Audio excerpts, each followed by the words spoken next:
87번 문제 살펴보겠습니다. 87번 문제에서는 20 곱하기 90을 소인수 분해하면 2의 a제곱 곱하기 3의 b제곱 곱하기 5의 c제곱일 때 이때 자연수 ABC에 대하여 a 플러스 b 플러스 c의 값을 몰아보고 있습니다. 다음 문제를 풀기 위해서는 다음 세 가지 단계를 지나야 합니다. 먼저 첫 번째 단계는 20과 90을 각각 소인수 분해하는 단계가 필요합니다. 이 둘을 각각 소인수 분해한다면 이제 20 곱하기 90의 소인수 분해된 상태를 정리할 수 있습니다. 20 곱하기 90의 소인수 분해된 상태를 구했다면 문제에서 주어진 식에 2의 a제곱 곱하기 3의 b제곱 곱하기 5의 c제곱인 결과와 위의 식을 서로 비교해서 a와 b와 c의 값을 찾을 수 있습니다. 그렇다면 마지막으로 a 플러스 b 플러스 c의 값만 계산해주면 문제를 모두 풀었다고 얘기할 수 있는 것입니다.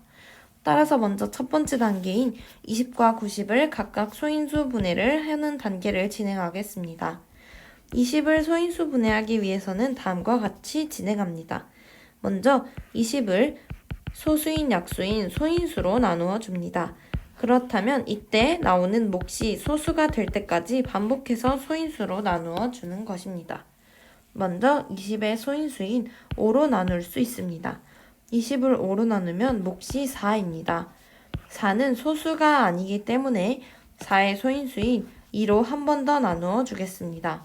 그렇다면 이때 나오는 몫은 소수인 2입니다.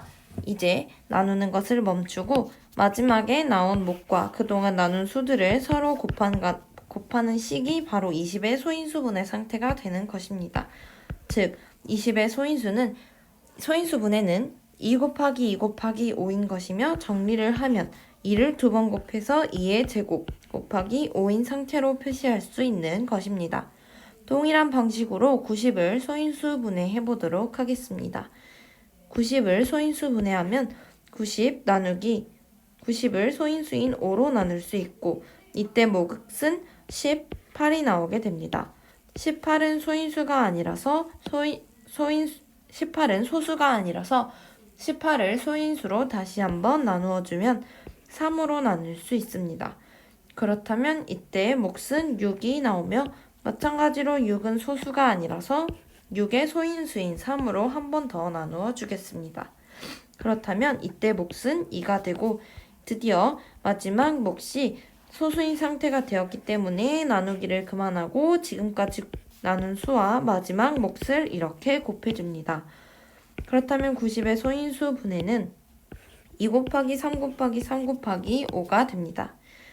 식을 2 곱하기 3을 두 번 곱해서 3의 제곱 곱하기 5로 표시할 수 있습니다. 이제 첫 번째 단계인 20과 90의 소인수 분해를 완료하였습니다. 두 번째 단계 20 곱하기 90의 소인수 분해의 상태를 생각해 보겠습니다. 20 곱하기 90을 생각해보면 우선 20은 소인수 분해된 상태인 2의 제곱 곱하기 5로 나타낼 수 있고 90은 2 곱하기 3의 제곱 곱하기 5인 소인수분해 상태로 적을 수 있습니다.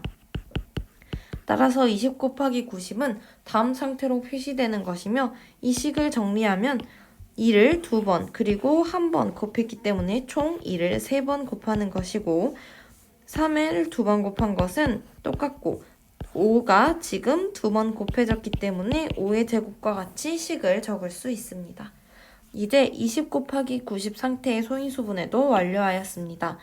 마지막 단계인 문제에서 주어진 2의 a제곱 곱하기 3의 b제곱 곱하기 5의 c제곱 식과의 비교를 통해 a, b, c 값을 찾아보겠습니다. 다음 두 식을 비교할 때 이 두 식은 모두 20 곱하기 90의 소인수분해 상태이기 때문에 그 값이 같아야 합니다. 따라서 a의 값은 3이라고 알 수 있고 b의 값은 2라고 알 수 있는 것이며 마지막 c의 값은 2라고 알 수 있습니다. 이제 마지막으로 문제에서 물어본 a 플러스 b 플러스 c의 값을 구해보겠습니다.